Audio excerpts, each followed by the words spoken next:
विनंती, एक छोटासा एक्झरसाइज करूया आपण.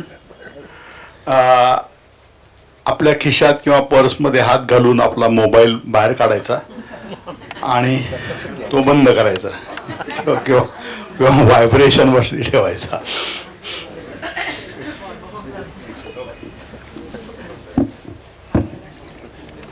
माईकची अरेंजमेंट एक थोडी चालली आहे. त्याच्या अगोदर मी आजचे त्यांचे जे साथीदार आहेत, जयराज हुंडेकरी तबल्यावरती त्यांना साथ करणार आहेत आणि प्रसाद पटवर्धन संवादिकेवरती त्यांना साथ करतायत. तर माझ्या सर्व बंधू भगिनींनो, नेहमीसारखं एक सोडून भगिनी असं काय मी म्हणणार नाही, कारण आज काय राजश्री आलेली नाही आहे. त्याच्यामुळे सगळ्या बंधू भगिनींना स्वागत आणि एक्सटेंडेड राखी पौर्णिमेच्या सगळ्यांना शुभेच्छा. आजच्या या मैत्रांगणच्या कार्यक्रमात मी आपणा सर्वांचं स्वागत करतो आणि कार्यक्रमाला सुरुवात आता आपण करतोय. मी अनुजाताई आपटे यांना विनंती करतो की आजच्या व्याख्यात्या अद्वैत उमराणीकर यांना घेऊन व्यासपीठावर यावं.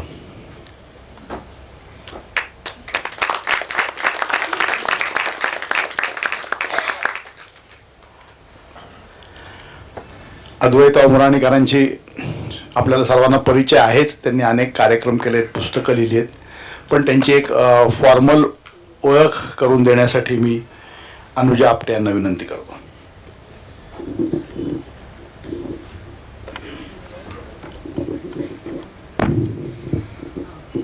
नमस्कार बंधू भगिनींनो. आज खूप महत्त्वाचं काम अद्वैताची ओळख करून द्यायचं हे माझ्याकडे आलेलं आहे.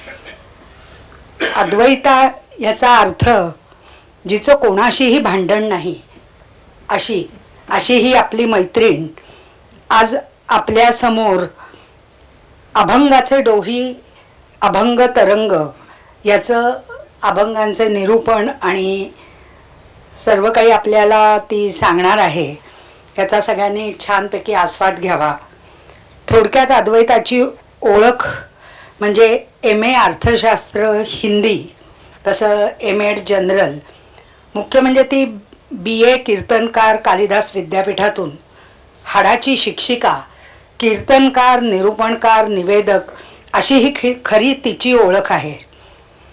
तसेच अनेक प्रकारची पुस्तकं लेखन, बडबड गाणी भाग 1-2 प्रकाशित झालेला आहे.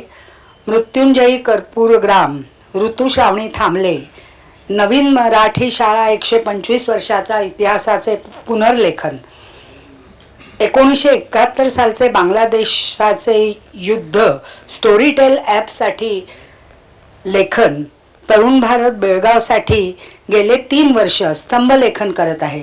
महानाट्य लेखन सादरीकरण महाश्वेता, काव्यलेखन, वक्तृत्व, निबंध, राज्यस्तरीय पुरस्कार हे तिला अनेक मिळालेलेच आहेत. धार्मिक सांस्कृतिक कथा उत्सवानिमित्त ऑडिओ तयार करून पाठवणे हा तिचा उपक्रम चालू असतो. सध्या मराठी भाषा प्रचार समिती बेळगाव यासाठी लोकमान्य मल्टीपर्पज सोसायटीच्या समन्वयाने काम करीत आहे. पुण्यातील नवीन मराठी शाळा आणि गोळवलकर शाळा येथील RTEच्या मुलांना लिहिण्या वाचण्याचा उपक्रम समाजसेवा म्हणून ती करत आहे. अशी ही आपली मैत्रीण सौ अद्वैता उमराणीकर हिचे आपण अभंगाचे डोई, अभंग तरंग हा कार्यक्रम आपण पुढे सुरू करतो आहे. अद्वैता,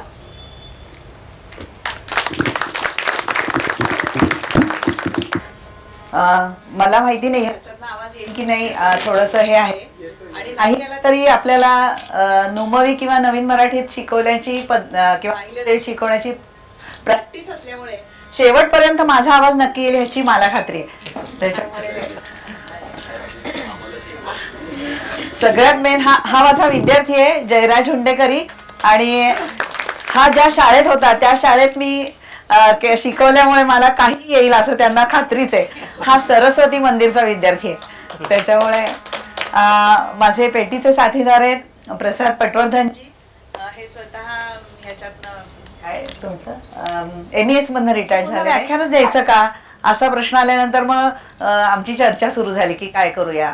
मग आमच्या सगळ्या बायकांनीच हा प्रश्न मिटवून टाकला. मागच्या एका कार्यक्रमात भेटल्यानंतर अद्वैताचा कार्यक्रम म्हणजे कीर्तनच ऐकायला मिळणार. तर मग म्हटलं कीर्तन आणि व्याख्यान असं दोन्हीचं आपण एक हे करूया आणि पुढे जाऊ. तर बघू ज्यांना शक्य असेल त्यांनी पायातली चप्पल काढावी, कारण आपण मंदिरात जरी गेलो नाही तरी आपण देवाची हे करणार आहोत. काय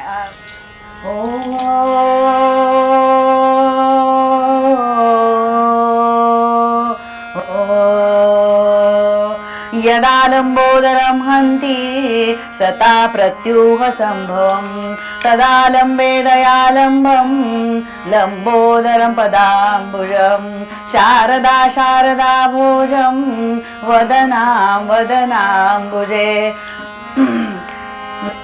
गुरुर्ब्रह्मा गुरुर्विष्णु गुरुर्देवो महेश्वरः गुरु साक्षात् परब्रह्म तस्मै श्री गुरवे नमः. कीर्तनात सगळ्यांनी सहभागी व्हायचं असतं, त्याची थोडीशी. जय गणेश जय गणेश जय गणेश देवा म्हणा. गणेश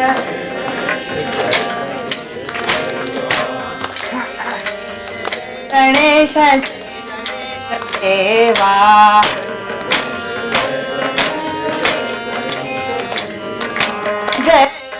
जय गणेश जय गणेश देवा.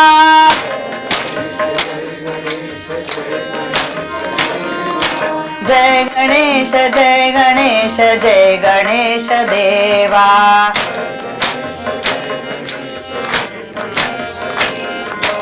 जय गणेश जय गणेश जय गणेश देवा.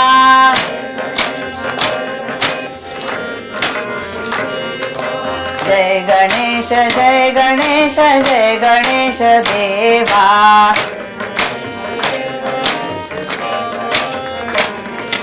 जय गणेश देवा. जय गणेश देवा. राखी पौर्णिमा झाली, आता गणपती येणार. तुम्हा आम्हा सगळ्यांना गणपतीचे वेध लागले. अहो गणपतीला सुद्धा वेध लागले. नारद गणपतीकडे गेले आणि ते म्हणाले वा वा बघा तिथे भांडारकर इन्स्टिट्यूट मध्ये तुमचा केवढा जयघोष चाललाय. ते म्हणाले प्रश्नच नाही, मी 10 दिवस आले म्हणजे मला सगळे डोक्यावर घेतात, माझ्यासारखा महोत्सवच नाही. ते म्हणाले नाही नाही नाही चुकताय राव तुम्ही थोडस. अहो तुमच्या आधीच आमचा 18 दिवसाचा महोत्सव होऊन गेला ना. कुठला महोत्सव? माझ्यापेक्षा श्रेष्ठ देव नाहीच मुळे. असं नाही असं नाही. आता नारद जेव्हा बोलायला लागतात तेव्हा काहीतरी भांडण होणार हे नक्की ठरलेलं असतं. शेवटी नारदांनी त्यांना सांगितलं की अहो 18 दिवस नाही का झाला, आता आमची वारी नाही का गेली पंढरपूरला, तो महोत्सव म्हणतो. अहो तो काही महोत्सव आहे का? माझं बघा, माझं कसे केवढाले पेंडॉल उभे करतात, केवढाले कार्यक्रम चालतात, माझ्यासारखं वैभव कोणाला नाही. ते म्हणाले नाही नाही नाही, तुम्हाला वैभव वाटचं असेल ना तर तुम्ही माझ्याबरोबर चला. आमचे हे महाराष्ट्रातले लोक आहेत ना. कोणचं राज्य म्हणाला? तुम्हाला महाराष्ट्र म्हणजे नेमके कसे लोक आहेत सांगा. तो मला सांगतो बरं का. नारदांनी बोलायला सुरुवात केल्यानंतर त्यांनी सांगितलं महाराष्ट्र म्हणजे असा देश, कसा देश जिथे विद्वानांचं एकमत होत नाही आणि मूर्खांचं पटत नाही. हरी वासुदेव हरी. मग बरोबर आहे, मग पाहायला हवा असा देश. आणि मग गणेश निघाले आणि मग त्यांनी येता येता सांगितलं की ह्या इथला हा विठ्ठल असा देव आहे, काय त्याची म्हणे सुंदर पूजा असते बघा. पूर्व दिशा उगवली राजसा अरुणोदय झाला, उघडा डोळे आहो श्रीपती, जाहली अरुणोदय वेळा, पूर्व दिशा उगवली. वा काय सुंदर. असं उठवतात म्हणे आमच्या पांडुरंगाला. आणि मग तो उठल्यानंतर त्याला लोणी साखरेचा नैवेद्य दाखवतात. नुसता नैवेद्य नाही तर त्याला लिंब लोणं सुद्धा करतात. त्याची दृष्ट काढतात. अहो ह्या तर काळ्या रंगाचा देव, ह्याची काय दृष्ट?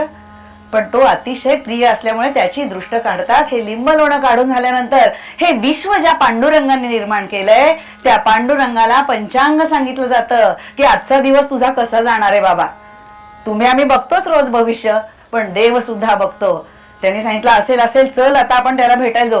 पण काय रे म्हणे, मी ऐकलंय की ह्या पांडुरंगाचं आणि महाराष्ट्राचं आणि कर्नाटकचं काहीतरी भांडण आहे. ह्याला काहीतरी कोणीतरी कानडा विठ्ठल म्हणतात. तो म्हणतात हो सांगतो ना, त्याची सुद्धा कथा तुम्हाला सांगतो. चला आता निघा. आधी पण पंचपदी घेऊया. पंचपदी घेऊन मग त्याच्याकडे जाऊ. नांदीची द्यायची. हा राम कृष्ण हरी जय जय हरी हरी राम राम जय जय हरी हरी राम कृष्ण हरी जय जय राम कृष्ण हरी जय जय हरी हरी राम कृष्ण हरी जय जय राम कृष्ण हरी जय जय हरी हरी राम कृष्ण हरी जय जय हरी हरी राम कृष्ण हरी जय जय राम कृष्ण हरी जय जय हरी हरी.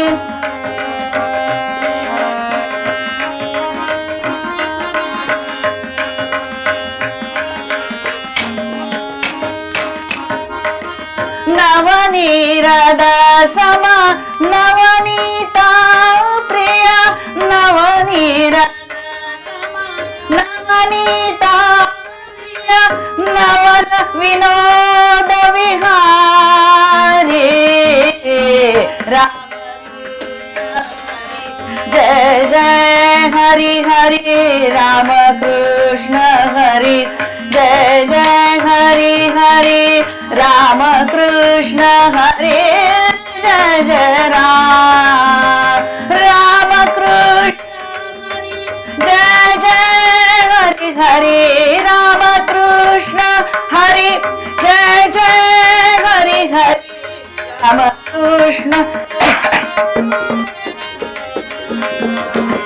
राम कृष्ण हरी राम कृष्ण हरी जय जय हरी हरी राम कृष्ण हरी जय जय हरी हरी. अहो असं रामकृष्ण हरी म्हणत म्हणत आमचे हे सगळे लोक निघालेले असतात. पुण्यातल्या एका कीर्तनकाराला वाटलं की जरा 4 पैसे कमवावे. पूर्वीच्या काळी कीर्तनकारांना फार पैसे मिळत नसत. हल्ली आमच्या बाबा महाराज सातारकर वगैरे ह्यांच्या जर किमती ऐकल्या तर मग तुम्हाला कळेल की कीर्तनकारांना किती पैसे मिळतात. तर असा एक कीर्तनकार म्हणाला की आता काहीतरी करून पैसे कमावले पाहिजे. कीर्तनकाराची बायको सुद्धा रडकुंडीला आली होती. संसार तिचा चांगला चाललेला नव्हता. ती म्हणाली अहो बघा काही मिळतंय का. आता कीर्तनकार म्हणाला की काहीतरी कमवायला हवं असेल तर आपल्याला बाहेर पडायला हवं. पुण्याबाहेर पडायला हवं. ह्या कीर्तनकाराने दिशा धरली दक्षिण आणि हा दक्षिणेकडे निघाला. दक्षिणेकडे गेल्यानंतर तुम्ही जर बदामी आणि हंपीला गेला असाल तर तिथे विजय विठ्ठलाचं मंदिर आहे. ह्या मंदिराच्या ठिकाणी तिथे कृष्णदेवराय राजा राज्य करीत होता. त्यावेळचं मराठी सत्ता जी आहे ही मराठी सत्ता खूप भरभराटीला आली होती. या राजाच्या दरबारी जावं, आपली कला सादर करावी आणि 4 पैसे मिळवावे म्हणून हा निघाला. हा निघाल्यानंतर तिथे गेल्यानंतर त्याच्या लक्षात आलं आर्या पंढरपूरचा विप्रधनाशे हिंडत देशोदेशी. पंढरपूरचा विप्रधनाशे हिंडत देशोदेशी. पुरे पट्टणे पाहत आला, पुरे पट्टणे पाहत आला, तो विद्यानगरीची राजा राजाजी राजा राम कहो जी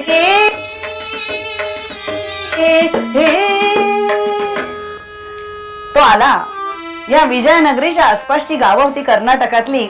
प्रत्येक गावात जावं, सुंदर वाडे, दारापुढे काढलेल्या रांगोळ्या, नजरे आड करता येणार नाही असे आड देखील तिथे होते.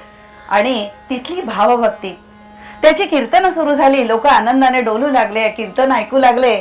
आणि मग त्याची कीर्ती त्या राजापर्यंत पोहोचली. आणि राजाने सांगितलं की माझ्या दरबारात तुमचं कीर्तन झालंच पाहिजे.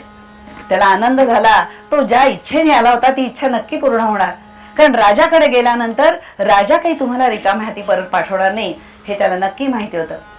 आणि मग तिथे गेल्यानंतर त्याला पालखीचा मान मिळाला. त्याला तिथे रेड कार्पेट ट्रीटमेंट आम्ही जशी म्हणतो ती मिळाली. हा महाराष्ट्रातनं गेला होता आणि दक्षिणेकडच्या राजांकडे गेला होता कर्नाटकात. तिथे गेल्यानंतर राजाने सगळे राजोपचार त्याला दिले. त्याला भरपूर धनद्रव्य दिलं आणि सांगितलं की तुम्ही माझ्या इथल्या मंदिरात हवे तेवढे दिवस राहा, कीर्तन करा. आणि ते सांगितल्यानंतर राजा म्हणाला आज माझ्या इथेच राहा. राजवाड्यात राहण्याचा योग आला. 5 स्टार हॉटेलची त्याला सेवा मिळाली. तिथे राहिला खरा तो. दुसऱ्या दिवशी पहाटे राजाने देवपूजेला निघताना सांगितलं चला माझ्या बरोबर.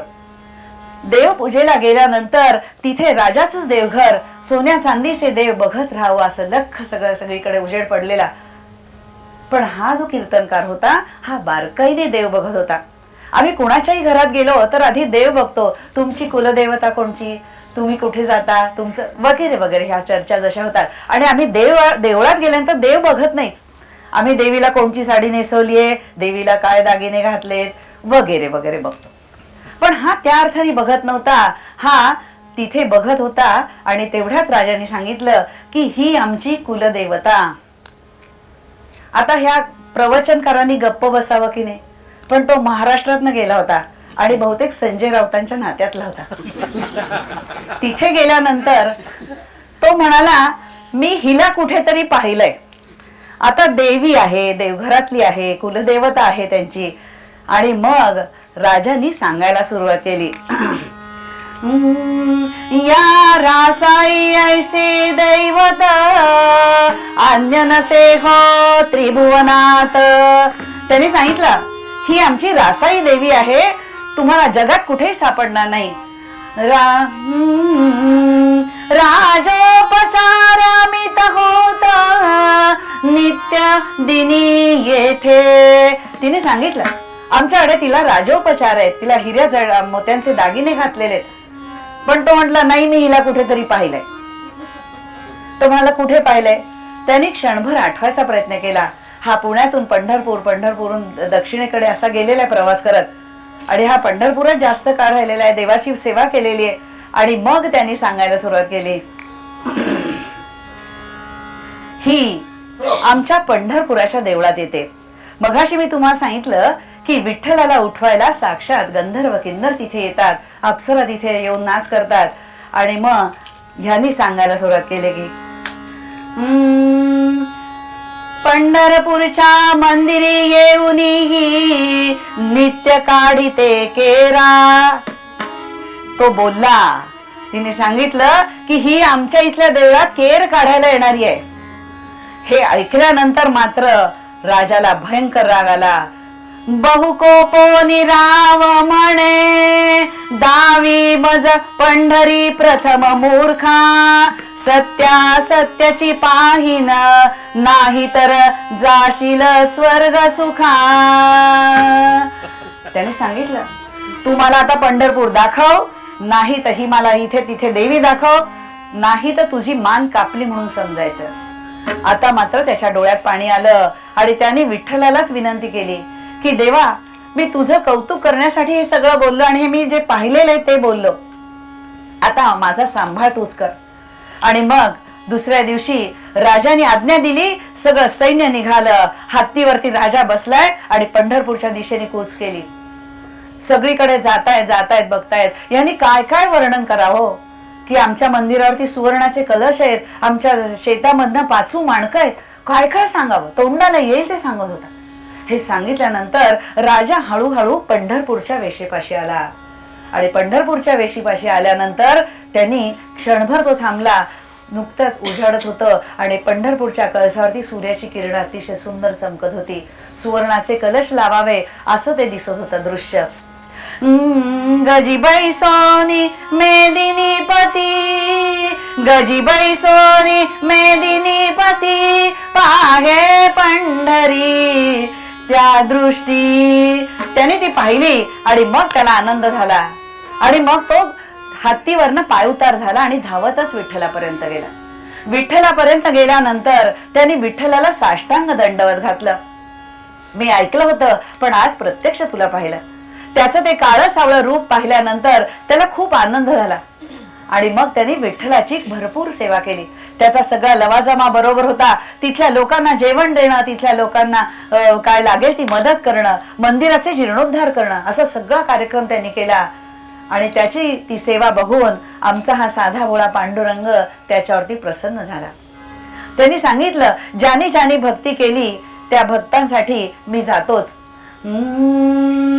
भक्ताहुनी देवा आवडते काही, भक्ताहुनी देवा आवडते त्रिभुवनी नाही त्रिभुवनी नाही आन तुझी, भक्ताहुनी देवा आवडते काही, भक्ताहुनी देवा आवडते काही.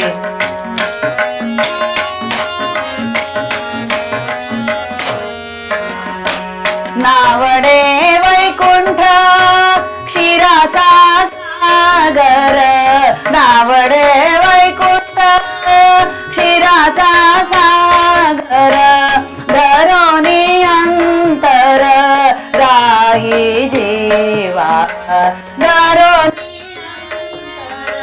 राही जीवा.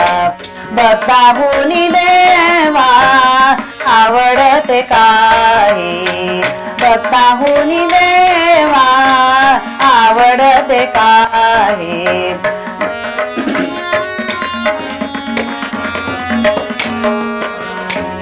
तुका म्हणे ऐसे भक्ते आवडी, तुका म्हणे ऐसे भक्ते आवडी, धरुनी आवडी रागी जीवा, धरुनी आवडी रागी जीवा.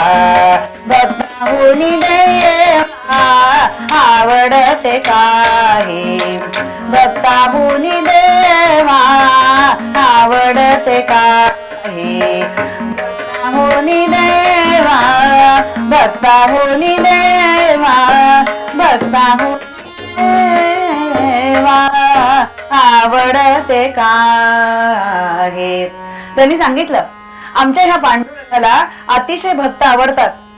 त्याला त्याचं वैकुंठ आवडत नाही, त्याला क्षीरसागर आवडत नाही. तो उठतो आणि सरळ त्या भक्ताच्या तिथे जातो. अशी अनेक उदाहरणं नारद सांगत होते गणपतींना की तुम्ही इथे देवान भक्ताकडे जसे येतात तसं आमचा देव भक्ताच्या घरी जाऊन कामं सुद्धा करतो, वाटेल ती कामं करतो. कारण ह्या भक्तांनी जन्मभरीच्या श्वासा इतके मोज येले हरिनाम, हे जेव्हा घडतं त्या ठिकाणी देव साक्षात आला असतो. मग त्यांनी सांगितलं की देव केव्हा साक्षात येतो. त्यांनी सांगितलं पंढरपुरात आला तसा. आम्ही पुंडलिक वरदा हरी विठ्ठल जे म्हणतो त्याचं कारणच हे आहे, या पुंडलिकासाठी देव तिथे आला. मग आता गणपती म्हणाले हा पुंडलिक कोण. हा तर ह्याचं चरित्र वाचलं की कळतं की हा काही खूप चांगला नाहीये. त्याचं पहिलं आयुष्य जे होतं 40 वर्षापर्यंत 30 वर्षापर्यंत ते अत्यंत वाईट गेलं. सगळ्या प्रकारची व्यसनं त्यांनी केली, सगळ्या प्रकारचे व्यभिचार त्यांनी केले. आणि मग एक दिवस आईवडिलांना घेऊन काशीला निघाल्यानंतर एका आश्रमात त्याला दिसलं की ऋषी म्हणाले, मी कधीच कुठल्या देवळात गेलो नाही, मी कधीच कोणत्या देवाचा देवदेव करला नाही, मी माझ्या फक्त आईवडिलांची सेवा करतो. आणि हे ऐकल्यानंतर ह्या पुंडलिकाचे डोळे उघडले आणि तो तसाच तडक काशीला न जाता परत पंढरपुरात आला आणि आईवडिलांची सेवा केली. इतकी अव्याहत सेवा केली की देवाला धावत यायला लागलं. आपल्याला माहितीये की त्यावेळेला प्रसंग घडला, रुक्मिणी रुसली होती, त्या दिंडीर वनात आली आणि तिची समजूत काढायला म्हणून ते जरी आले असले तरी ते खऱ्या अर्थाने ह्या पुंडलिकाकडे आले. मग गणपतीने प्रश्न विचारला, मग हा पुंडलिक जर एवढा वाईट तर मग देव त्याच्यासाठी का थांबले? त्यांनी सांगितलं त्याचा मागचा जन्म जो आहे, आपण भागवत वाचायला लागल्यानंतर मग आपल्याला कळेल की आमचे सगळ्यांचे हे पुनर्जन्म आहेत. आम्ही सगळे का भेटतो, आम्ही सगळे एकमेकांना का बोलावतो किंवा एकमेकांच्या सहवासात का येतो, ह्याचं कारण आमचा मागच्या जन्माचे ऋण राहिलेले असतात ते असतात. आणि मग त्यांनी सांगितलं की हा पुंडलिक जो होता हा मागच्या जन्मी मुचकुंद नावाचा राजा होता. या मुचकुंदाला त्या ठिकाणी काय झालं नेमकं तर हा देवांसाठी लढला. त्यांनी इतकी लढाई मोठी केली की ह्या लढाईमध्ये तो अतिशय दमला. देवाने सांगितलं तुला तो म्हणे मला काही दे पण आधी मला झोपू दे, मला झोप आलीये. आणि मग त्यांनी सांगितलं की मला अशी झोप लागल्यानंतर जर कोणी उठवलं तर त्या ठिकाणी मात्र मी त्याला जळून भस्मसात करेन. देव म्हणाले ठीक आहे तथास्तु, तू म्हणशील तसं, तू आधी झोपून घे, मग आपण पुढचं पुढे बघू. त्याच दरम्यान काल यवन श्रीकृष्णाच्या मागे लागले होते की मी तुला आता मारणार. आणि ह्या काल यवनाला चुकवायच्या नादात श्रीकृष्ण धावत होते, जंगल दर्या पार करत होते आणि शेवटी ते एका गुहेत आले ज्या ठिकाणी हा मुचकुंद झोपला होता. त्या ठिकाणी श्रीकृष्णांनी गंमत केली. त्यांनी स्वतःच्या अंगावरचा शेला काढून मुचकुंदाच्या अंगावर हळूच टाकला आणि ते एका दगडाच्या कपारीत जाऊन लपले. काल यवन तिथे आला आणि त्यांनी ओळखलं की श्रीकृष्ण इथे झोपलाय. त्यांनी ते झटकन पांघरून काढलं आणि त्याला उठवलं. जे घडायचं तेच घडलं. काल यवनाला भस्मसात केलं मुचकुंदानी. आणि मग मुचकुंदाला ते हे झाल्यानंतर श्रीकृष्ण पुढे आल्यानंतर त्यांनी तिथे नमस्कार केलाय मुचकुंदाने की किती माझं भाग्य थोर, मला आज श्रीकृष्ण भेटले. आणि मग त्यांनी सांगितलं की देवा मला कधीही तुमच्या पायापासून दूर करू नका, मला पुढचा जन्म तुमच्या चरण सेवेत जाईल असा करा. तो हा पुंडलिक. मग ह्या मुचकुंदाच्या आधीच्या आयुष्यातल्या ज्या काही वाईट गोष्टी असतील त्या पहिल्या 30 वर्षाच्या आयुष्यात घडल्या आणि पुढे मात्र देवाचा सहवास त्याला लाभला.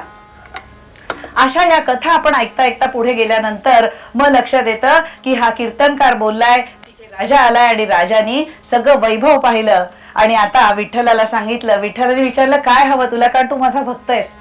मग त्यांनी सांगितलं की तू माझा भक्त असल्यामुळे त्यांनी तू मागशील ते मी तुला देईन. मग त्या ठिकाणी या कृष्णदेवरायांनी सांगितलं की तुम्ही माझ्या बरोबर चला. आणि त्यांनी विठ्ठलाला घेतलं आणि मग हम्पीच्या विजयनगरचं जे विजय विठ्ठल मंदिर जे आहे त्या ठिकाणी त्याची स्थापना केली. पण निघताना श्रीकृष्ण विठ्ठलाने सांगितलं होतं की मी येईन तुझ्या बरोबर, पण मी आल्यानंतर काय करायचंयस, माझ्या भक्तांना त्रास होईल असं तू कधीच वागणार नाहीस. आणि तू एकदा मला दिलेला शब्द जर पाळला नाही तर मात्र मी निघून जाईल. झालं. इकडे विठ्ठल आले आणि पंढरपूरचं देऊळ चैतन्य विरहित झालं. तुम्ही बघा आजही तिथे गेलात की देवाकडे पाहिल्यानंतर असं वाटतं देव आपल्याशी बोलतोय, देव आपल्याकडे बघतोय. पण त्या ठिकाणी गेल्यानंतर तिथे जर देव नसेल, देवत्व नसेल, चैतन्य नसेल तर काय वाटतं, हे पुढच्या पंढरपूरच्या वारीच्या वेळेला दिसलं. त्या ठिकाणी भानुदास जे आहेत एकनाथांचे पणजोबा हे वारीला आले होते आणि त्यांच्या ही गोष्ट लक्षात आली की इथे देव नाही म्हटल्यानंतर ते रडायला लागले आणि सगळ्यांना विचारायला लागले की काय झालं इथे मी यायच्या आधी.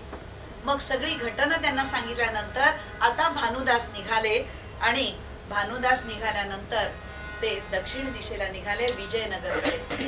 विजयनगरकडे गेल्यानंतर मग त्यांना कळलं की या ठिकाणी विठ्ठलाला आणून अतिशय असा सुवर्ण अलंकाराने मढवून एका मोठ्या महालामध्ये ठेवलंय. तिथे मोठा बंदोबस्त आहे आणि ह्या बंदोबस्तामधनच आता आपल्याला जायला लागणार किंवा आपल्याला मिळणारच नाही जायला. ते बाहेर तिथे वाईट त्यांना वाटलं, डोळ्यातनं अश्रू येत आहेत. पण जसं श्रीकृष्णाच्या जन्माच्या वेळेला घडलं तसंच इथेही घडलं. रात्रीच्या वेळचे सेवक झोपी गेले आणि भानुदास आत गेल्यानंतर त्यांनी गळाभेट घेतली विठ्ठलाची आणि विठ्ठलाला आनंद झाला. विठ्ठलाने आपल्या गळ्यातल्या माळा घातल्या, त्याच्याबरोबर ह्या राजाने घातलेला एक सुवर्ण अलंकार किंवा एक रत्नजडित अलंकार सुद्धा त्या माळेत गेला. आणि मग त्यांनी सांगितलं तू उद्या सकाळपर्यंत वाट बघ, नदीच्या कडेला जाऊन बस आणि नामस्मरण कर. हा गेल्यानंतर सकाळी राजा पूजेला आला आणि त्याच्या लक्षात आल्यानंतर जसं आम्ही दागिने बघतो देवाचे तसं राजाने देवाचे दागिने बघितले आणि त्याच्या लक्षात आलं की ह्याच्या गळ्यातले माळ हरवलेली आहे. ताबडतोब सैन्य चारही दिशेना गेलं आणि शोधायला लागलं. तिथे त्यांच्या लक्षात आलं की नदीच्या कडेला एक भिकारी बसलाय, त्याच्या गळ्यात चमचमणारी माळ आहे. त्याला फरफटत आणलं, ओढत आणलं. देवाच्या भक्ताला त्रास झाला आणि पुढे ह्याला सुळावर द्यायचं ठरल्यानंतर तो सूळ तिथे नाहीसा झाला आणि मात्र विठ्ठल बाहेर आले आणि त्यांनी सांगितलं, आता मी तुझ्याकडे राहणार नाही. आता मात्र रडायची वेळ राजाला आली होती आणि राजाने सांगितलं, देवा असं करू नका, तुम्ही जाऊ नका. मग शेवटी काय करायचं? त्यांनी सांगितलं, मी देतो तो कानडी वेश तू धारण कर आणि कानडी नाव तू धारण कर. आणि मग त्या ठिकाणी देवाने तो घातला आणि देवानी सूक्ष्म रूप धारण केलंय आणि भानुदासांनी टोपली आणली होती, पासोडी आणली होती, छोटी पिशवी होती, त्याच्यात देव बसलेत आणि लोकांनी मानवी साखळी तयार करून त्या देवाला तिथे नेलं. वेदाला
विठ्ठलाला परत आणण्याचं श्रेय मात्र यांना मिळालं, भानुदासांना.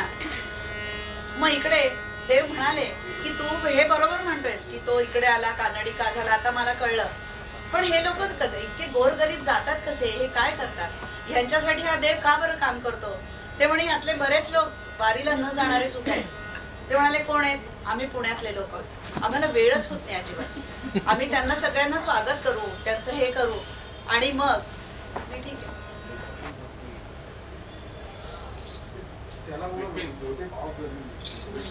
नाही त्यांनी सांगितलंय, एक मिनिट ते बंद पडेल असं तुम्ही म्हणाला.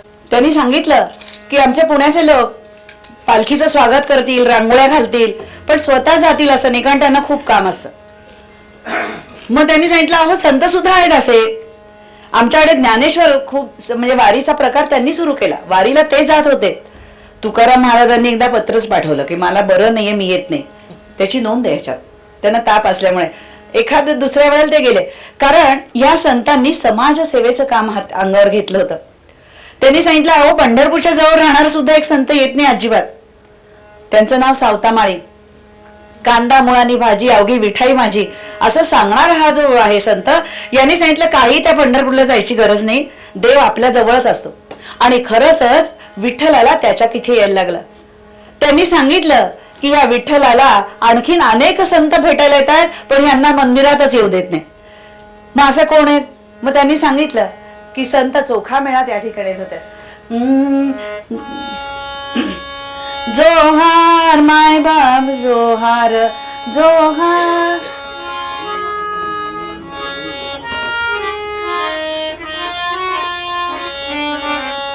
तुमच्या महाराचा मी महार, तुमच्या महाराचा मी महार. जोहार माय बाप जोहार जोहार माय बाप जोहार.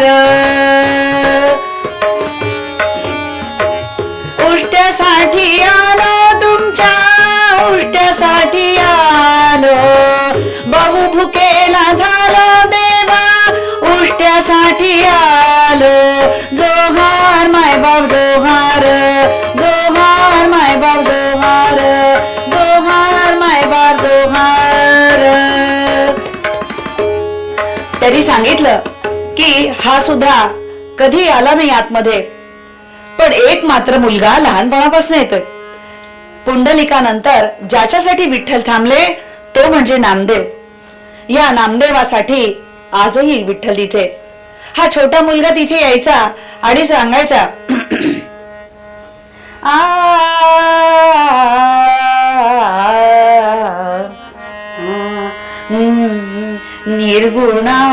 निर्गुणाचे भेटी आलो सगुणासंग, निर्गुणाचे आलो सगुणासंगे, निर्गुणाचे भेटी आलो सगुणासंगे. तव झालो प्रसंगी तव झालो प्रसंगी गुणातीत, निर्गुणाचे भेटी आलो सगुणासंगे, निर्गुणाचे भेटी आलो सगुणासंगे.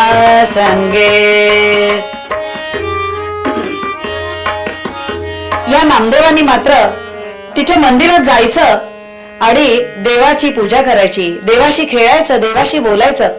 आणि ह्याच मंदिरात एक छोटी मुलगी रडताना त्याला दिसली. त्यांनी सांगितलं की छोटं मूल काय कोणी काय, प्रत्येकामध्ये परब्रह्म बघणारा हा जो नामदेव होता, या नामदेवांनी त्या मुलीला घेतलं आणि घरी आणलं. तिचं नाव जनाबाई. ही जनाबाई सुद्धा इतकी गोड होती, आई वडील नसले तरी देवच माझे आई वडील असं ती मानायची. फार सुंदर तिथे म्हटले आणि हे विठ्ठलांनी मान्य केलं की ही माझी लेक आहे. विठ्ठल रोज उठायचे, तिची वेणीफणी करायचे, तिचं सगळं आवरून द्यायचे, तिच्या बरोबर गोवऱ्या लावायला जायचे. या गोवऱ्या लावत असताना काय झालं, ही जनाबाई मोठी भांडकुदळ. आणि मग ह्या गौऱ्या लावताना एका बाईने तिच्या लावलेल्या गौऱ्या चोरल्या. मग ती रडायला लागली. तिने सांगितलं माझ्या गौऱ्या हिने घेतल्या. हा सगळा भांडणाचा वाद जो होता हा गेला पंचांकडे. ते म्हणाले कसं काय ओळखायच्या, गौऱ्या सगळ्या सारख्याच दिसतायत. तिने सांगितलं की माझी गौरी उचला आणि कानाला लावा, ज्याच्यात विठ्ठलाचं नाव ऐकू येईल ती गौरी माझी. आणि खरंच तिच्या नामस्मरणाचा महिमा इतका मोठा होता म्हणून रुक्मिणी अनेकदा रागवली असताना सुद्धा विठ्ठल तिला म्हणायचे, केवड्याच्या वनी जनी उकलते वेणी, वेणी घाले चक्र पाणी लावू निया तिला लोणी. इतकं सुंदर हे माझं बाळ आहे, तिच्यासाठी मी वेणी घालायला जाणार आहे. इतकं तिचं कौतुक. तिच्याकडे दळण कांडणाला आल्यानंतर सुद्धा एकदा पहाटेच्या आधी घाईघाईने निघताना विठ्ठलाने चुकून तिची वाकळ घेतली आणि ती आपल्या खांद्यावर टाकली आणि निघाला. तिथे गेल्यानंतर मग लोक म्हणायचे काय सुंदर शेला नेसलाय विठ्ठलाने आज. सगळे कौतुकाने बघत होते. जनीच्या लक्षात आलं की विठ्ठलाचा शेला आपल्या इथे राहिलाय आणि मग ती निघाली तिकडे. तिथे गेल्यानंतर ती लांबनं बघतीये, विठ्ठल शेला मिरवतोय पण त्या शेल्याला रत्नजडीत असं काहीतरी दिसतंय. आणि मग तिच्या लक्षात आलं की माझा पांडुरंग माझ्यासाठी काय काय घेऊन जातोय. ही वाकळ नावाची कविता आजही खूप गायली जाते, म्हटली जाते. अशा ह्या जनीला घेऊन तिथे विठ्ठल खूप मोठा झाला. पण हा नामदेव लहान असतानाची गोष्ट. नामदेवाने सांगितलं की विठ्ठला माझ्याकडे दिवाळीला तुम्ही यायचंय. देव म्हणाले मी येईन पण माझ्या जागेवर कोण, प्रॉक्झी कोण. तो म्हणाला मी राहीन की उभा. अरे म्हणे मी केवढा उंच, तू केवढासा. बरं म्हणे आपण विटांवर विटा ठेवू, मी उभा राहीन. सगळं ठरलं आणि मग दिवाळीच्या दिवशी देव साक्षात नामदेवाकडे आले. आणि मग तिथे आल्यानंतर त्यांना सगळे राजोपचार करण्यात आले. इकडे नामदेवाची ड्युटी सुरू झाली. त्यांनी देवानी जाताना सांगितलं होतं, हे बघ, लोक काय काय आणून माझ्या पुढे ठेवतात, ते सगळं खायचं नाही, कशालाही हात लावायचा नाही, आणि मुख्य म्हणजे कमरेवरचा हात सोडायचा नाही, पाय उचलून खाली बसायचं नाही. असं दिवसभर कसं बस करता करता नामदेवाला रडकुंडी आला. प्रचंड भूक लागली होती, समोर एवढी नैवेद्याची ताटं होती, पण कशातलंच काही खायचं नाही. इकडे देव मजेत फराळ करत होते. त्यांची आंघोळ झाली, सुवासिक स्नान त्यांना सगळं झालं आणि संध्याकाळी सगळा विडा वगैरे घेऊन मग ते निघाले. इकडे रुक्मिणी देवी जरा कंटाळल्या. त्या म्हणाल्या अजून देव कसे आले नाहीत, म्हणून खिडकीतनं पाहिलं तर त्यांना देवाची उंची एकदम कमी झालेली दिसली. त्यामुळे हे काहीतरी गडबड दिसते. त्या आत आल्या आणि त्यांनी पाहिलं तर हा नामदेव तिथे उभा होता, सगळा देवाचा सगळा पोशाख करून. मग त्यांनी नामदेवाने अगदी रडवेल्या चेहऱ्याने पाहिलं की देवी मला खाली उतरा हो. मग ते सांगितल्यानंतर पाहिल्यानंतर रुक्मिणीने त्याला कडेवर घेतलं आणि आत नेऊन त्याचे पाय चेपले. मंदिराचे दरवाजे बंद झाले होते. इकडे विठू माऊली पण परत आली होती. अशी ही नामदेवाची दिवाळी म्हणून फार सुंदर कथा आजही सांगितली जाते. मग गणपतीला विचारलं नारदांनी, असं काही तुमच्या बाबतीत कुठे घडलंय का? ते म्हणाले, छे छे, माझ्या बाबतीत असं काही घडलं नाही. इथे आमच्याकडे खूप गमती जमती आहेत. महाराष्ट्रात तुम्हाला एकासारखं एक काही दिसणार नाही. पुण्याचा नेता वेगळा बोलेल तर दुसरा नागपूरचा वेगळा बोलेल, नागपूरचा बोलला की त्याच्या विरुद्ध मुंबईचा तिसरंच बोलेल. पण म्हणे ही माणसं फार प्रेमळ आहेत, सगळ्यांसाठी धावत असतात, सगळ्यांसाठी करत असतात. मग त्यांनी सांगितलं की देव येतो म्हणजे नेमकं काय होतं. त्यांनी सांगितलं अजून आहे ना आमच्याकडे बरीच उदाहरणे. चला म्हणे, गणपतींना घेऊन निघाले आणि मग औरंगाबादला ते आले. औरंगाबादला सुद्धा शेवटचं जे मराठी राज्याचा शेवट झाला तो देवगिरी किल्ला तिथे आहे. देवगिरीचे राजा राज्य करत होता आणि ह्या देवगिरीच्या राजांकडे तिथे जनार्दन स्वामी नावाचे स्वामी होते. या स्वामींकडे एक छोटा 6-7 वर्षाचा मुलगा घरी न सांगता निघून आलेला होता. तिथे हिशोबाचं काम बघायचा. हळूहळू तो मोठा होत होता. मला नामस्मरण द्या, मला तुमचा गुरुमंत्र द्या सांगत होता. पण जनार्दन स्वामी काही देत नव्हते. ते रोज त्याला काम द्यायचे. हा मुलगा अतिशय हिशोबामध्ये चोख, हुशार. एक पैशाची चूक त्याला सापडत नव्हती, ती त्यांनी सापडवली. गणपती म्हणाले, हे असले काय, हे काय भक्त आहेत का म्हणे देवाचे? मी विचारलं त्या मुलाला, अरे तू विठ्ठलाच्या इकडे गेला नाहीस वारीला वगैरे? तर म्हणे काही गरज नाही तशी जायची, आम्हाला देव इथेच येऊन भेटतो. हे ऐकल्यानंतर गणपती पुन्हा गप्प. मग त्यांनी सांगितलं की जनार्दन स्वामी एकदा निघाले आणि शूलभंजन नावाचा पर्वत, तिथे एक छोटा डोंगर आहे आपल्या पर्वतीसारखा औरंगाबादमध्ये, मुद्दाम बघायला जा. या ठिकाणी जनार्दन स्वामी जाऊन तपश्चर्येला बसायचे. त्यांच्या बरोबर एकनाथही गेला. तिथे गेल्यानंतर त्याला एक विचित्र दृश्य दिसलं. तिथे एक मलंग वेशातला माणूस आला आणि ह्या मलंग वेशातल्या माणसाने फतकल पसरली, एक घाणेरडं फडकं टाकलं, त्याच्यावर बसला. त्याच्या हातामध्ये कटोरा होता. तो कटोरा त्यांनी घेतला आणि जवळच्या कुत्रीला बोलवून तिचं दूध काढलं. जनार्दन स्वामींनी भाकरी बरोबर नेली होती, ती भाकरी त्याच्यात कालवली आणि दोघांनी आनंदाने खाल्ली. हा मुलगा लांबनं बघत होता एकनाथ. त्यांनी त्याला जवळ बोलवलं आणि सांगितलं, हे तू खा. त्याला ते कसं तरीच वाटलं की हे काय आपण खायचं. पण त्यांनी त्यांची स्वामींची आज्ञा म्हणून ते खाल्लं आणि त्यांनी विचारलं की हे कोण? मग ते म्हणाले, सांगतो. आणि जरा वेळाने तो मलंग कुठे गेला याला काही कळेच ना. ते अंतर्धान पावलेले होते. आणि मग जनार्दन स्वामींनी सांगितलं की हे दत्तात्रेय दर्शनाला आले होते. त्याला दत्तात्रेयांचं दर्शन त्या ठिकाणी झालं आणि मग तो परत आला. आणि मग त्याला खऱ्या अर्थाने गुरुमंत्र त्यांनी दिल्यानंतर मग एकनाथ परत आले. पण एकनाथांना हे मात्र कळलं की नामस्मरण करायला हवं आणि नामस्मरण केल्याशिवाय देव मिळत नाही, देव भेटत नाही. हे त्यांना कळल्यानंतर त्यांचं जे नामस्मरण सुरू झालं ते नामस्मरण थेट द्वारकेपर्यंत पोहोचलं. आणि द्वारकेपर्यंत पोहोचल्यानंतर तिथे गेल्यावरती मात्र त्यांनी श्रीकृष्णाने ठरवलं की आपण जसं आता मुचकुंदाच्या काळामध्ये पंढरीक हो तिथे गेलो होतो तसं आता ह्यांच्या इथे आपल्याला जायला हवं, कारण हा माणूस काही तिथे येणार नाही दर्शनाला देवळात. आणि म्हणून श्रीखंड्याच्या रूपामध्ये श्रीकृष्ण येऊन थांबले. एकनाथांच्याकडे आल्यानंतर त्या श्रीखंडाने सांगितलं की मला तुमच्याकडे काम द्या. एकनाथ म्हणाले, मी गरीब माणूस, मी काय तुला पगार बिगार काही देऊ शकणार नाही, पण एक करीन मात्र, तू थोडा मोठा झाला की तुझं लग्न लावून दे. तो म्हणाला चालेल चालेल. मग काय हा आनंदाने काम करू लागला. इतकं काम करायचं की तो नदीवर जाऊन पाणी आणायचा आणि त्या रांजणामध्ये आणून ओतायचा. तिथे ओतल्यानंतर त्याला अगदी आनंद व्हायचा की आपण नाथांसाठी काहीतरी करतो. आणि मग तिथे गेल्यानंतर त्या पाण्याला इतका आनंद व्हायचा की त्याच्यावरती एक अभंग लिहिला गेलाय की नाथांच्या घरची उलटीच खूण, पाण्याला लागलीये खूप तहान. आणि मग ज्या माणसाला ह्या कृष्णाचा तिथे स्पर्श होतो तेव्हाच तो रांजण भरला जातो असं सांगतात.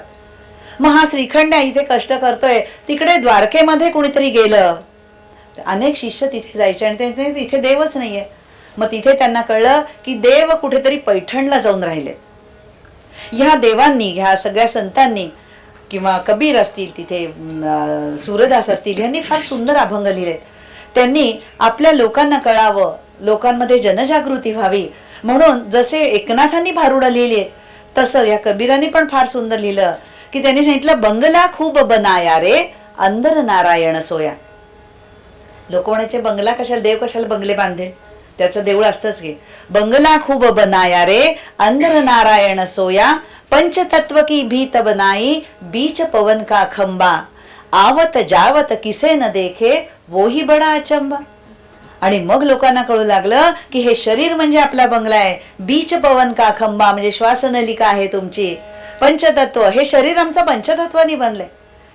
पंचतत्व की भीत बनाई बीच पवन का खंबा, आवत जावत किसे न देखे. तुम्ही पूर्ण पाहिलंय श्वास येतोय आणि जातोय, पण तो येतोय, तो जातोय, तो गेला की कळतं गेले, तो आला की कळतं जन्माला आले. असं हे जसं सांगितलं तसं नाथांनी सुद्धा अनेक कूटरचना केल्यात, अनेक अभंग लिहिलेत. आणि मग त्यांनी या ठिकाणी फार सुंदर भारुडं लिहिली. आपल्या सगळ्यांना त्यांचं अग ग ग ग विंचू चावला अगदी आवडतं मनापासनं. किंवा अगदी आपण लहान असताना पूर्वी रेडिओवरती लागायची आली आली हो भागाबाई, आपल्याला गंमत वाटायची की काय गमतीशीर शब्द आहेत, कारण आपल्याला कळत काहीच नसतं त्यावेळेला. पण आता मात्र कळतं आणि मग आपण म्हणतो अग ग ग ग ग या शेजारणीनं चांगलं नाही केलं ग बया, या शेजारणीनं चांगलं नाही केलं ग बया, मला पंढरीला नेलं ग बया, मला पंढरीला नेलं ग बया, या शेजारणीनं बरं नाही केलं ग बया, मला पंढरीला नेलं ग बया. किती अवघड ती वाट माझ्या पायाची लागली वाट, किती अवघड ही वाट माझ्या पायाची लागली वाट, माझ्या घरच्यांनी केला थेट, मला पंढरीला नेलं ग बया, मला पंढरीला नेलं ग बया. असं या सगळ्यांची छान असे अभंग तिथे आहेत. खूप त्यांनी त्याच्यातनं समाजाचं हे केलं, उद्बोधन केलं. आणि लहान मुलांच्या बाबतीत तर त्यांना फार सुंदर वाटायचं की हे लहान मुलं म्हणजे परब्रह्म. महाराजच्या मुलाला पाणी पाजलं, गाढवाला पाणी पाजलं, कारण सर्वत्र तो देव आहे हे जाणणारा तो हे होता. आणि मग अशा एकनाथांचं दर्शन घेऊन तिथे श्रीखंड्याच्या इथे त्याला भेटायला द्वारकेहून जेव्हा माणसं आली तेव्हा हा श्रीखंड्या गायब झाला. आणि मग नाथांना कळलं की साक्षात देव इथे आपल्या कामासाठी आले होते. हा श्रीकृष्ण त्यांच्या कीर्तनात नाचायचा, गाणं म्हणायचा. आणि मग अशा श्रीकृष्ण निघून गेल्यानंतर त्यांना खूप वाईट वाटलं. आपण देवाची भरपाई कशी करायची म्हणून त्यांना वाटू लागल्यानंतर त्यांनी जे काही ग्रंथ लिहिला तो म्हणजे रुक्मिणी स्वयंवर. त्यांना देवाचं लग्न लावून द्यायचं होतं आणि म्हणूनच आमच्याकडे तुळशीचं लग्न लावण्याची जी प्रथा आहे ती तिथपासून सुरू झाली. अशा अनेक कथा ऐकत ऐकत आता या ठिकाणी तिथे देव आलेले आहेत. गणपती आणि नारद हळूहळू पंढरपुराकडे येऊन पोहोचले. आणि मग तिथे आल्यानंतर त्यांनी त्या वाळवंटामध्ये लोकांना नाचताना पाहिलं. त्यांनी सांगितलं अहो हे देवळात का नाही जात आहेत. त्यांनी सांगितलं की इथे त्यांना खेळ खेळायला आवडतात. आणि मग तिथे त्यांनी ऐकलं, त्यांच्या कानावरती खूप छान सुंदर अभंग येऊ लागले, नाच त्यांना दिसू लागले, आट्यापाट्यांचे खेळ सुरू होते.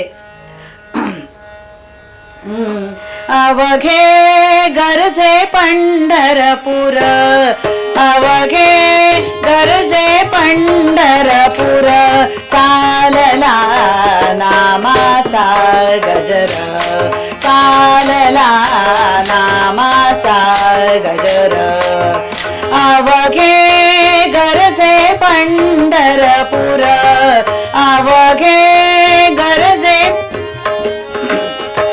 चालला नामाचा गजर, चालला नामाचा गजर.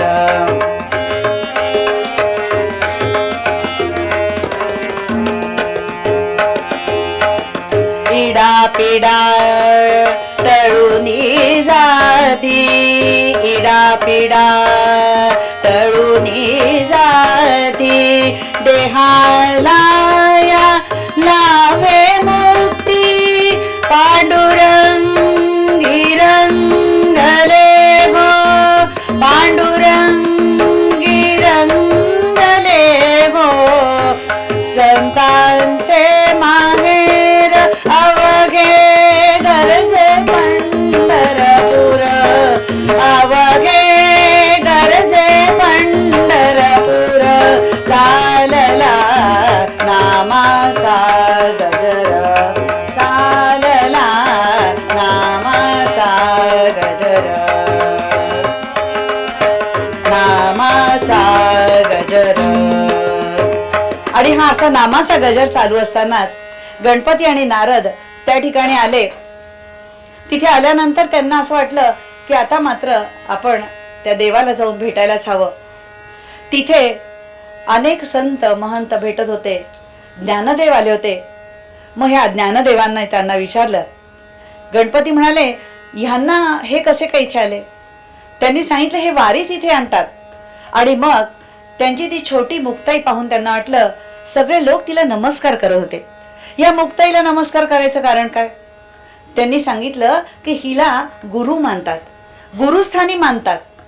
मग ते म्हणे, गुरुची गरज काय? ते म्हणाले, एजंट लागतो ना, तसा हा एजंट असतो. तुमच्यापर्यंत डायरेक्ट कोणी येणार नाही, देवापर्यंत डायरेक्ट कोणी येणार नाही, कारण त्यांना गुरु असल्याशिवाय तिथे येता येत नाही. मग हा गुरु म्हणजे नेमका काय? मग त्यांनी सांगितलं, गुरु गोविंद दोहो खडे ते काके लागू पाय. त्यांनी विचारलं की गुरु आणि गोविंद एकाच वेळेला आले तर मी कुणाच्या पाया पडू? ज्यांनी मला देव भेटवला अशा गुरुच्या मी पाया पडणार आहे, असं त्यांनी सांगितलं. आणि मग अशा गुरुच्या पाया पडताना त्या ठिकाणी त्यांनी या मुक्ताईची गोष्ट सांगायला सुरुवात केली. मग त्यांनी सांगितलं, ही मुक्ताई अगदी छोटीशी मुलगी. हे मुलं नेवास्याला सगळं त्यांचं लेखन पूर्ण झालं, ज्ञानेश्वरीचं लेखन पूर्ण झालं आणि पुन्हा हे आळंदीला यायला निघाले. आणि येता येता पुणतांबे नावाच्या गावाजवळ थांबले. या पुणतांबे नावाच्या गावाजवळ थांबल्यानंतर त्यांना एक विचित्र दृश्य दिसलं. हे दृश्य इतकं विचित्र होतं की भयंकर पाहवत नव्हतं. एक मोठा वडाचा वृक्ष होता आणि ह्या वडाच्या वृक्षाखाली एक जटाधारी साधू बसला होता. या जटाधारी साधूच्या जवळ गावातल्या लोकांनी मेलेली प्रेत आणून टाकलेली होती. एका बाईनी आपल्या कुत्र्याचं सुद्धा प्रेत तिथे आणून टाकलं होतं. या मुलांना हे कळे ना की किती इथे दुर्गंधी आहे, इथे काय हे चाललंय. आणि मग त्यांनी त्या बाईला विचारल्यानंतर तेव्हा लक्षात आलं की ती बाई म्हणाली, हा साधू जेव्हा तपश्चर्येतून जागा होईल तेव्हा तो विचारतो, कोई है? आणि असं म्हटल्यानंतर ही प्रेत चालायला लागतात. ह्या साधूचं नाव आहे चांगदेव. हा चांगदेव जो आहे हा मरुदगड म्हणून जन्माला आला आणि अतिशय नाथपंथीय असल्यामुळे हटयोगी होता. त्याला जिवंत लोकांवरती सत्ता गाजवता येत होती, त्याच्याकडे तसं अस्त्र होतं. आणि मग हे ऐकल्यानंतर मात्र मुक्ताईला फार वाईट वाटलं. तिने हात जोडले आणि देवाला सांगितलं, या सगळ्यांना सदेह इथनं उचलून ने. आणि खरोखर त्या सगळ्यांना सद्गती प्राप्त झाली. ही चारही भावंड चालत आळंदीकडे निघाली. तिकडे गेल्यानंतर इकडे ह्या साधूला जाग आली. तपश्चर्येतून तो बाहेर आला आणि तपश्चर्येतून बाहेर आल्यावर त्यांनी आवाज दिला, कोई है? आणि काही कुणाची हालचाल दिसेना. मग मात्र तो घाबरला की आतापर्यंत जे घडत होतं ते घडलं नाही.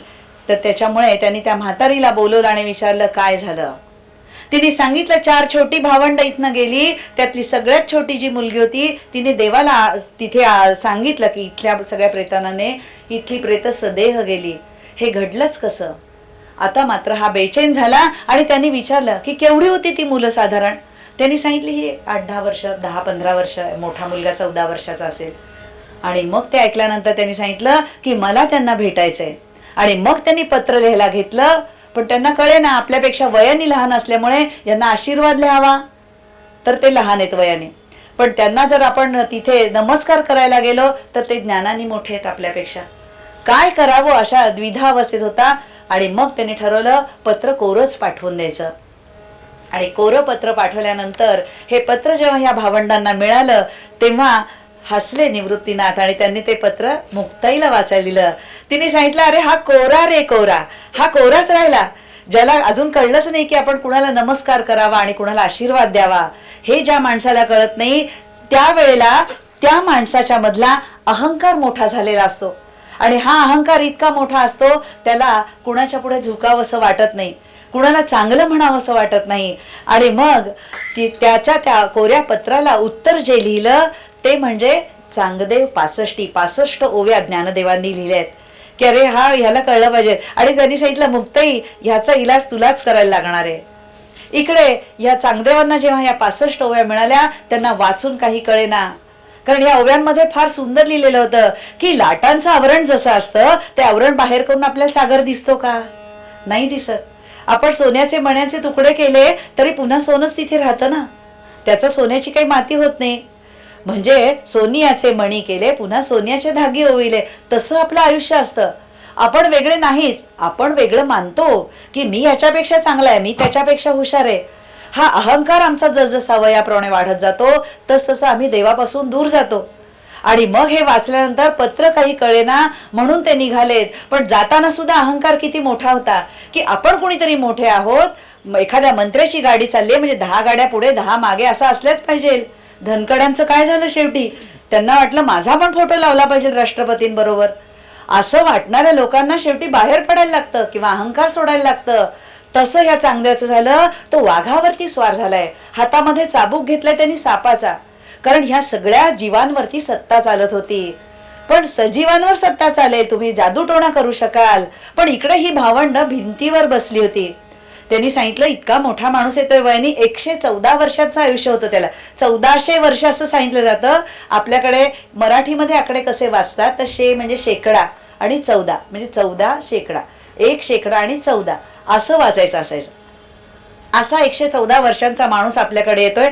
114 वर्षाचं आयुष्य असलेला माणूस हवं तेव्हा मरण मागून घेत होता. ह्या लोकांचं जसं ज्ञानदेवांनी समाधी घेताना सांगितलं की आता मला मृत्यू हवाय, मी माझ्या ह्या पंचतत्वांना सगळं माझं शरीर पूर्ण देणार आहे, तसं ह्या चांगदेवांचं होतं. हे सगळे एका पंथातलेत, नाथ पंथातलेत. आणि मग हे चांगदे तिथे आले वाघावर बसून. तर ह्या मुलांनी आणखीन त्यांना संभ्रमित करण्याचा प्रयत्न केला. त्यांनी भिंतीला चालायचे आदेश दिले. अणुरेणूंवर ज्यांची सत्ता आहे, निर्जीवांवर ज्यांची सत्ता आहे ते परब्रह्म असतात. आणि हे परब्रह्मत्व ह्या चांगदेवांना कळलं. आणि मग चांगदेव तिथे आल्यानंतर त्यांनी साष्टांग दंडवत घातलं, या मुक्ताईला गुरु मानलं. आणि मुक्ताईने सांगितलं की जोपर्यंत मी तुला सांगत नाही तोपर्यंत तुला ज्ञान मिळणार नाही. मुक्ताई आंघोळीला गेली होती, छोटीशी मुलगी 10 वर्षाची. तिथे चांगदे चुकून गेले आणि अरे रे करून मागे आले. ते म्हणाले जोपर्यंत तू आणि मी वेगळा आहे हे आपल्याला कळत नाही, हे द्वैत जोपर्यंत तुझं जात नाही तोपर्यंत तुझा अहंकार संपणार नाही. तो ज्या दिवशी संपेल त्या दिवशी मी तुला गुरुमंत्र देणार. आणि तो दिवस आला, तसं ते घडलं. असं हे गुरुपद एका छोट्या मुलीने दिल्यानंतर मात्र गणेशाला मात्र आश्चर्य वाटलं. त्यांनी सांगितलं की काय किती प्रकारचे लोक आहेत, किती प्रकारचे संत आहेत. आणि मग ज्ञानदेवाने सांगितलं आम्हा सगळ्यांचा हा मोठा संत म्हणून हा विठ्ठल जो आहे हा आमच्यापर्यंत येतो, आमच्या घरीदारी येतो, तो शेतकऱ्यांच्या शेतात राबतो, कामगारांच्या बरोबर काम करतो, म्हणून तो आमचा देव आहे. तो कुठल्या मखरात बसत नाही, त्याला कोणाचं नाव नाही, त्यांनी फक्त त्याच्या भक्तांचं नाव घेतलंय. मग गणपती म्हणाले मला पण आहे ना, दगडूशेठ हलवाई गणपती, जिलब्या मारुती गणपती किंवा भाऊ रंगारी गणपती, ह्या सगळ्यांची नावं मला मिळाली. ते म्हणाले त्यांनी तुझ्या नावावर, तुला त्यांच्या नावावर केलंय, तुझी नावं नाही आहेत काही. हे जेव्हा गणपतीला कळलं म्हणून विठ्ठल मोठा, म्हणून तो परब्रह्म मोठा. आणि मग अशा परब्रह्माच्या चरणी लीन व्हायला साक्षात गणपती आणि नारद देखील आले. तिथे आल्यानंतर त्यांनी हात जोडले आणि मग त्यांनी स्तुती सुरू केली. तिथे ते माया दवळण सेहा नामे म्हणूनी चित्ती चक्र पाणी असो द्यावी कीर्ती साधूच्या पायाशी चित्ती चक्र पाणी सोडू नये माया दवळण सेहा नामे म्हणूनी चित्ती चक्र पाणी असो द्यावी सोडू नये श्रवण कीर्तन पुराण चित्ती समाधान असू द्यावे माया दवळण सेहा नामे म्हणूनी चित्ती चक्र पाणी असू द्यावे हेची दान देगा देवा तुझा विसर न व्हावा तुझा विसर न व्हावा गुण गाईन आवडी हेची माझे सर्व जोडी हेची माझे सर्व जोडी नलरे मुक्ती धन संपदा संत संग देई सदा संत संग देई सदा तुका म्हणे गर्भवासी सुखे घालावे आमासी सुखे घालावे आमासी धन मुक्ती धन संपदा संत संग देई सदा संत संग देई सदा ब्राह्मणे गर्भवासी सुखे घालावे आमासी सुखे घालावे आमासी बोला पुंडलिक वरदा हरी विठ्ठल श्री ज्ञानदेव तुकाराम पंढरीनाथ महाराज की जय जय जय रघुवीर समर्थ. एक हात जोड म्हणूया. उपासनेला दृढ चालवावे भूदेव संतांसी सदा नमावे सत्कर्म योगे वय घालवावे सर्वामुखी मंगल बोलवावे जय जय रघुवीर समर्थ क्षणही तुमची देवा सेवा नसे घडली मला मलिन बहुमी झालो ल्यालो आगा बुद्धीच्या मना जय जय रघुवीर समर्थ हरि ओम.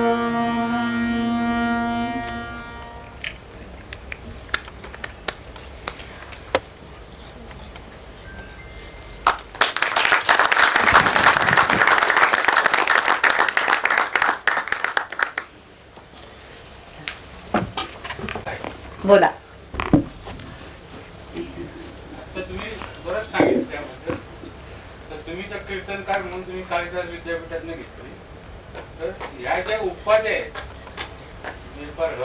पासून प्रवचनकार कीर्तनकार स्वामी संत त्यापुढे महंत हंस परमहंस आचार्य शंकराचार्य या उपाध्या कोण देत?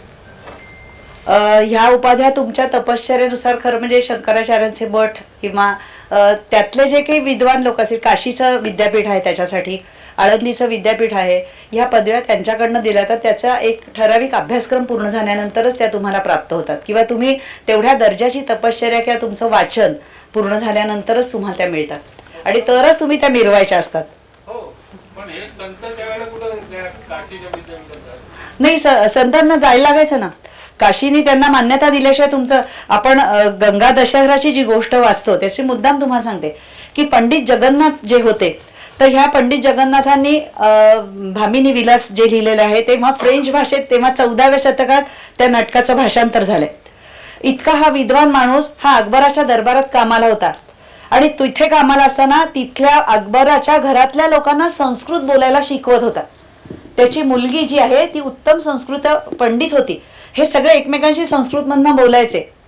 पण हा अकबराच्याकडे काम करतोय म्हणून ह्याच्या ग्रंथांना मान्यता नव्हती.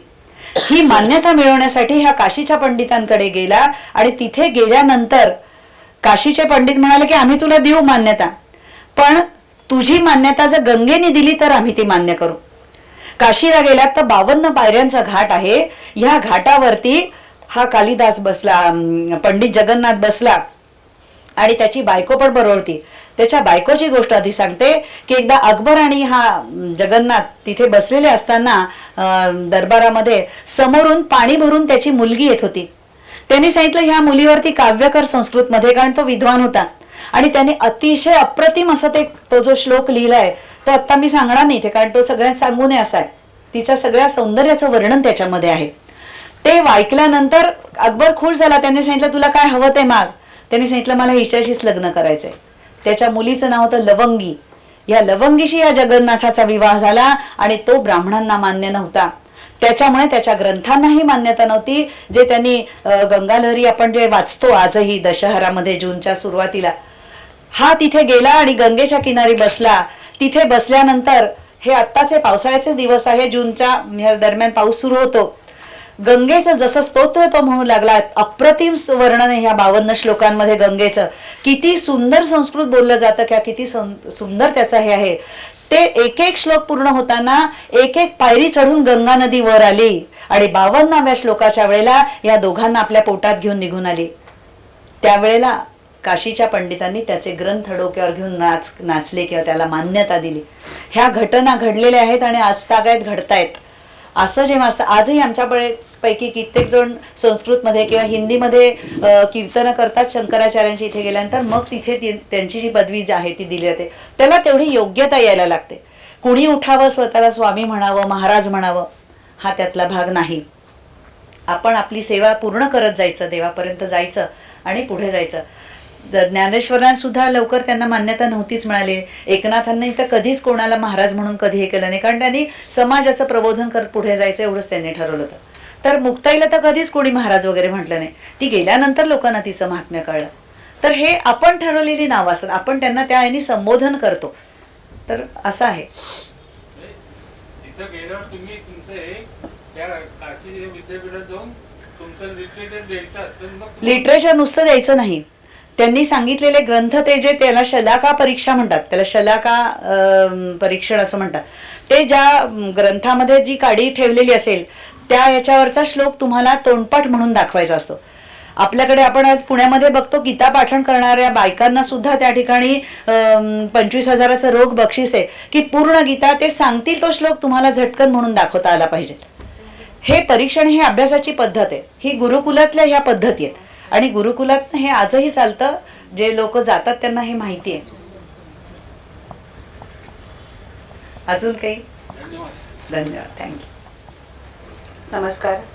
आत्ताच आपण अद्वैताने जे निरूपण केलं, अभंगाचे डोही अभंग तरंग, याचे आपण सगळ्यांनी आस्वाद घेतलेलाच आहे.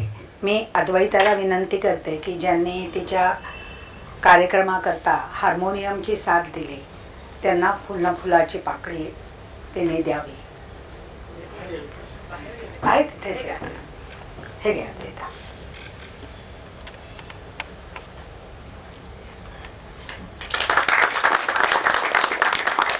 आणि तबल्याची साथ करणाऱ्यांना पण धन्यवाद.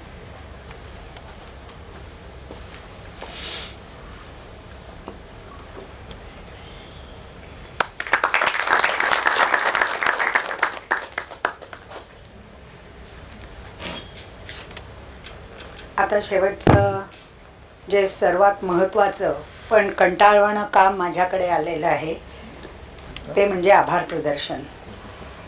आपला हा अद्वैताचा कार्यक्रम ज्यांनी स्पॉन्सर केला ते महेश साने आणि विकास उमराणीकर यांचे मी आभार मानते.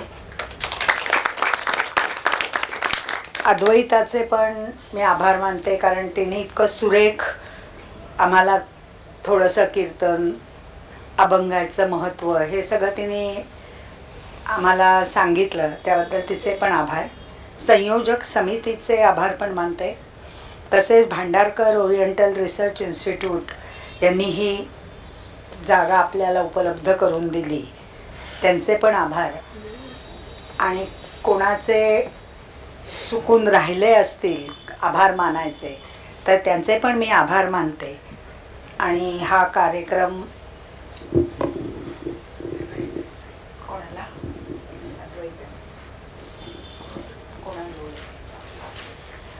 राजश्री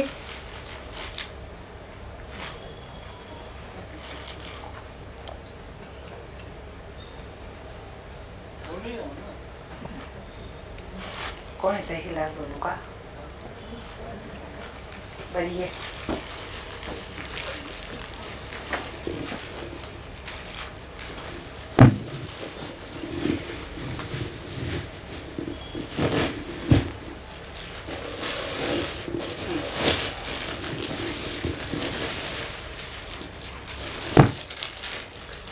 शिप्राला विनंती करते की तिने शेला घालून अद्वैताचा अशी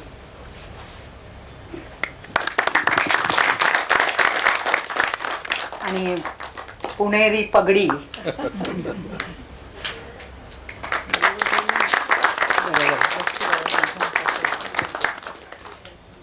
हे पुण्याच्या विद्वत्तेचं प्रतीक आहे म्हणून आपण पगडी घातली आहे, पण खरा मान हा शेला घालणं हाच आहे.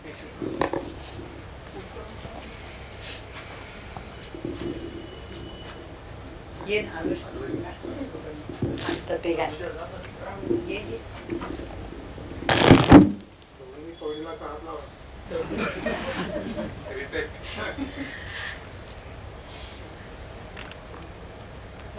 पण हा मैत्रांगण कार्यक्रम चालू करून मला वाटतं आजचं 8वं पुष्प होतं. पहिले 7 पुष्प जी होती ती आपल्या मित्रमंडळींपैकीच कोणी कोणी सादर केलं होतं आणि प्रथमच आपल्या महिला वर्गांतर्फे हे सादरीकरण झालं. आणि महिला वर्गाने करण्यानंतर म्हणजे करावं असं जेव्हा इच्छा झाली तेव्हा पहिलं नाव अद्वैताचंच होतं आणि मला वाटतं तिने त्याला योग्य न्याय दिला आणि उत्तम सादरीकरण झालं. आपण 1-1.5 तास नक्कीच सगळ्यांनी कीर्तन, बऱ्याच दिवसांनी आपण सगळ्यांनी कीर्तन ऐकलं. मला वाटतं मला असं वाटलं होतं की नववीची मुलं आहेत म्हणजे माझ्या बरोबर आता ते काय काय म्हणतील मला माहिती. कारण माझे पहिले लेसन उमवी शाळेत झाले आणि पाठ करून वळलो फळ्याकडे की मागणं काय काय येत होतं.